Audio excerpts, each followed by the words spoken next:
Chapter 40. And it came to pass after these things that the butler of the king of Egypt and his baker had offended their lord the king of Egypt. And Pharaoh was wroth against two of his officers, against the chief of the butlers and against the chief of the bakers.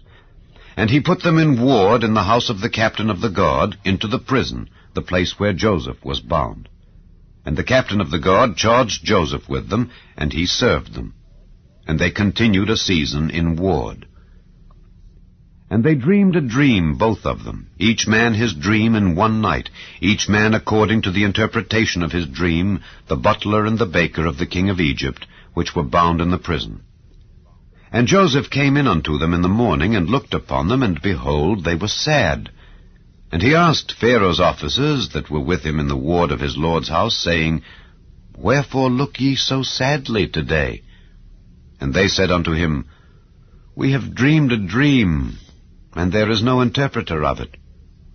And Joseph said unto them, Do not interpretations belong to God? Tell me them, I pray you. And the chief butler told his dream to Joseph, and said to him, In my dream, behold, a vine was before me, and in the vine were 3 branches, and it was as though it budded, and her blossom shot forth, and the clusters thereof brought forth ripe grapes. And Pharaoh's cup was in my hand, and I took the grapes, and pressed them into Pharaoh's cup, and I gave the cup into Pharaoh's hand. And Joseph said unto him, This is the interpretation of it. The 3 branches are 3 days. Yet within 3 days shall Pharaoh lift up thine head, and restore thee unto thy place. And thou shalt deliver Pharaoh's cup into his hand, after the former manner when thou wast his butler.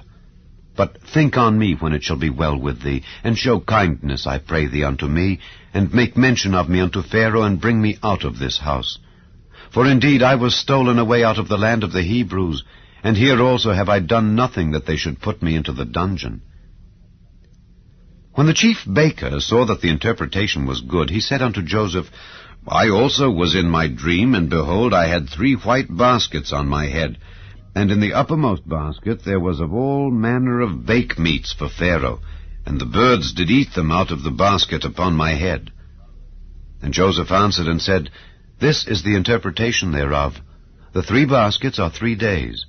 Yet within 3 days shall Pharaoh lift up thy head from off thee, and shall hang thee on a tree, and the birds shall eat thy flesh from off thee. And it came to pass the 3rd day, which was Pharaoh's birthday, that he made a feast unto all his servants. And he lifted up the head of the chief butler and of the chief baker among his servants. And he restored the chief butler unto his butlership again, and he gave the cup into Pharaoh's hand. But he hanged the chief baker, as Joseph had interpreted to them. Yet did not the chief butler remember Joseph, but forgat him.